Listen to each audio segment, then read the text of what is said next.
Estamos iniciando, o ya hemos iniciado, la Semana Santa con el Domingo de Ramos. Y ahora, estos primeros días, lunes, martes y miércoles santos, se nos presenta unas palabras de lo que se ha llamado el Deutero-Isaías, o sea, algo así como decir un segundo Isaías, que en realidad estos textos parece ser que no lo escribió propiamente el profeta Isaías, sino un grupo de discípulos que tenían como ese ardor, esa mentalidad, ese espíritu de Isaías. Y en este Deutero Isaías se nos presentan lo que se llaman los 4 cánticos del siervo de Yahvé o siervo de Dios, que para nosotros en la Iglesia Católica son muy importantes estos textos, porque los vemos cumplidos en Cristo. Fíjense cómo hay una palabra clave en este primer cántico del siervo de Yahvé, y es derecho. Va diciendo: sobre él he puesto mi espíritu para que traiga el derecho a las naciones.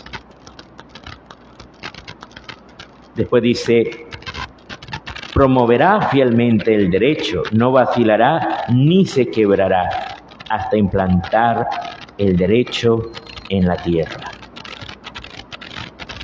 y sus leyes que esperan las islas. Fíjense que ciertamente cuando hablamos de derecho, hablamos de leyes.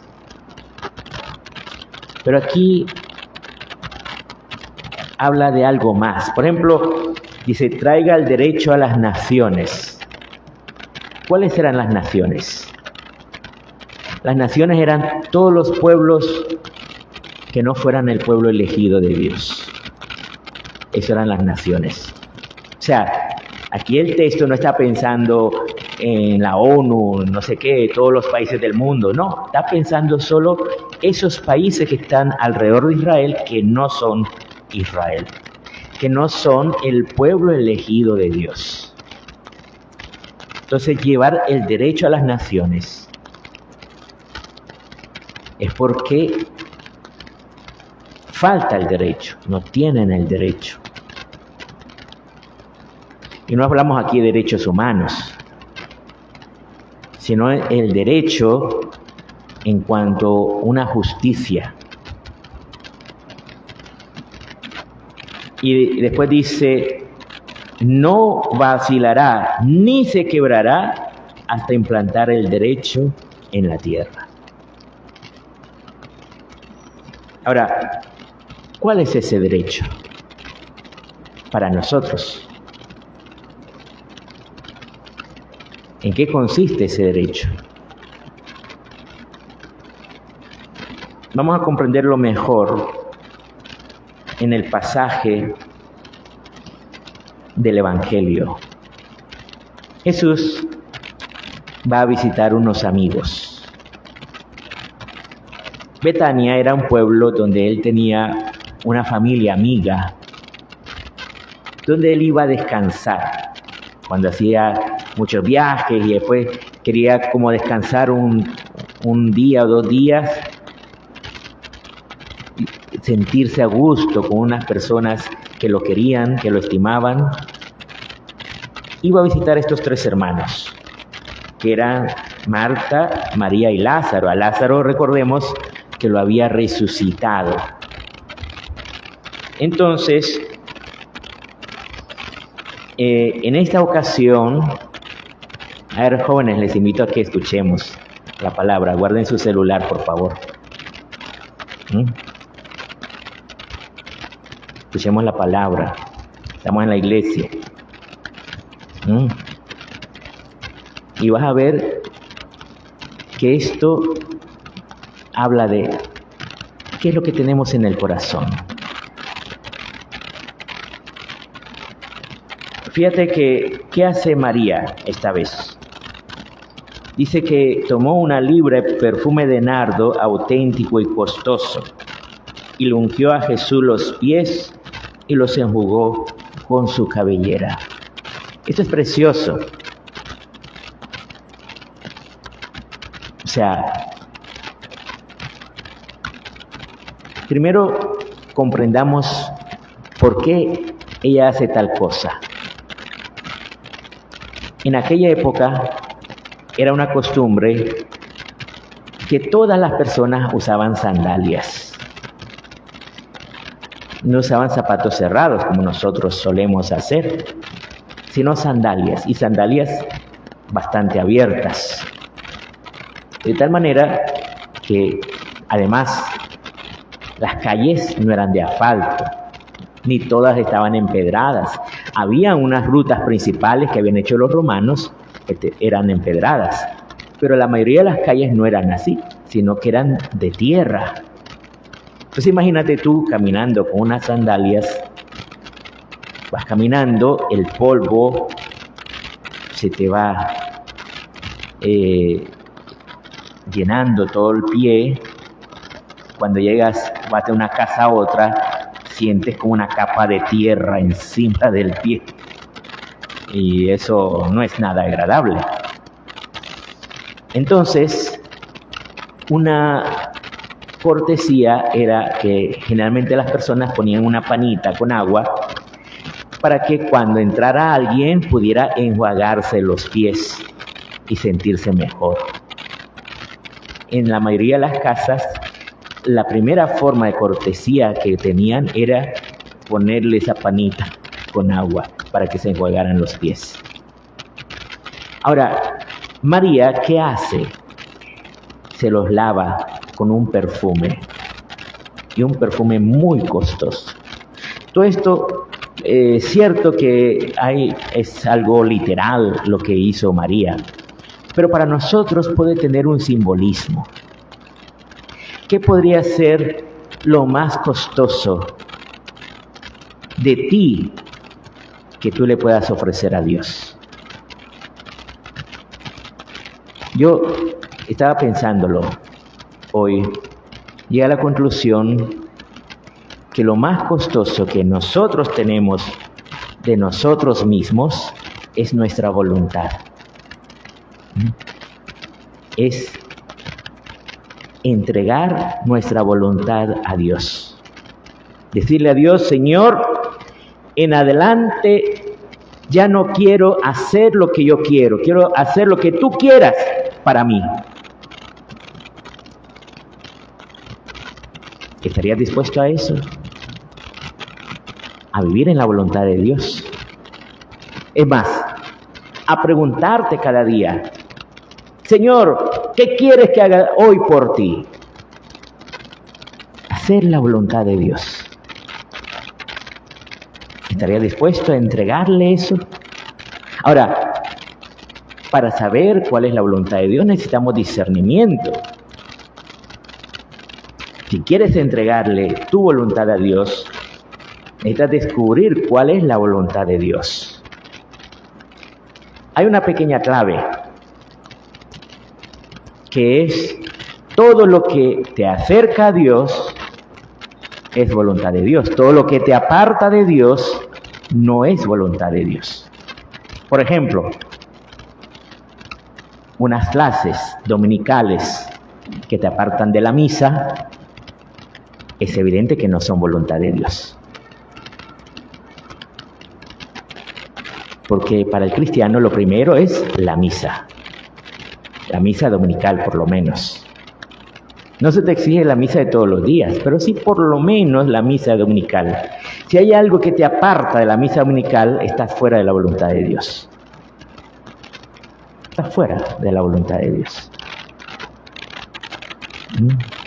¿Por qué? Estás haciendo tu voluntad, no la voluntad de Dios. Ahora, ese es un pequeño ejemplo.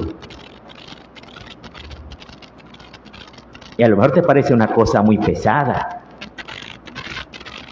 Yo he escuchado decir a mujeres que quieren transmitir la fe a sus hijos De repente viene el esposo varón y la recrimina diciéndole, mira, es que las cosas de Dios no se pueden imponer por la fuerza. Yo pregunto, ¿por qué no? Por ejemplo, el estudio. El estudio a los niños se les impone por la fuerza. Cuando un niño no quiere ir a estudiar, el papá no dice, bueno, quédate ahí en la cama, tranquilo. No, rápido, levántese que ya se va a la escuela. No se crea que se va a quedar ahí. Y lo mandas a la escuela. ¿Y por qué no lo mandas a misa o a rezar? Bueno, el punto es que a veces ni los padres les interesa eso. Obviamente. Pero ¿por qué no les interesan las cosas de Dios? Porque no quieren hacer la voluntad de Dios. No le han entregado lo más importante de su vida a Dios. Y Dios nos llama a eso. A que le entregues lo más importante de tu vida a Dios. Eso es lo que significa el derecho, la justicia. Nosotros estamos llamados a hacer la voluntad de Dios, no a hacer tu voluntad. ¿Sabes por qué no? Porque tu voluntad está herida por el pecado. Y tu voluntad te puede inclinar al pecado. Entonces, si Dios te ama y Él te muestra cuál es su voluntad, pues lo mejor para ti es hacer la voluntad de Dios. Eso es lo mejor para el cristiano. Hacer la voluntad de Dios.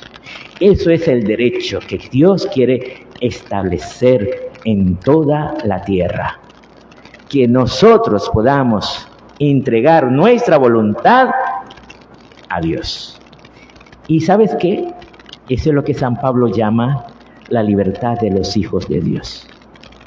Es libre aquel que entrega su voluntad a Dios. El que no, es esclavo de sí mismo y de los pecados. Y quién sabe si del maligno también. Puedes llegar hasta ser esclavo del maligno y no lo sabes. Por eso el Señor nos quiere dar la verdadera libertad. Que puedas entregar tu voluntad a Dios. Ahora, hablaba antes de que para poder descubrir la voluntad de Dios se necesita un discernimiento. Pues Dios nos ha dado el camino al discernimiento. Esa pequeña clave que te di ahorita es algo que tal vez ilumina algunas cosas, pero hay situaciones más difíciles que tal vez tú no sabes qué hacer. Pues hay una clave para que puedas llegar a tener discernimiento. Y es el desprendimiento.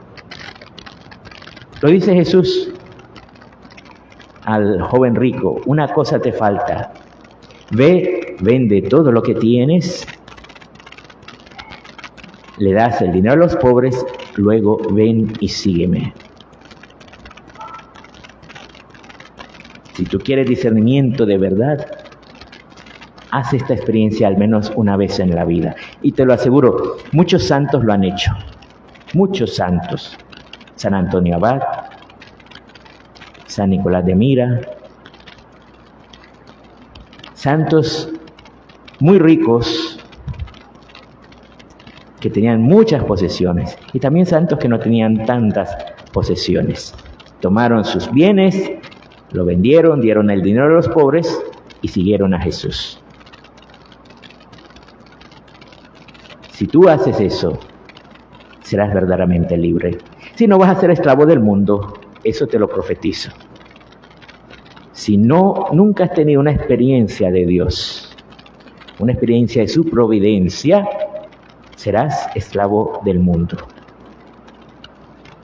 Por eso, hermanos, hoy vamos a continuar alabando, bendiciendo, dándole gracias a Dios por su bondad.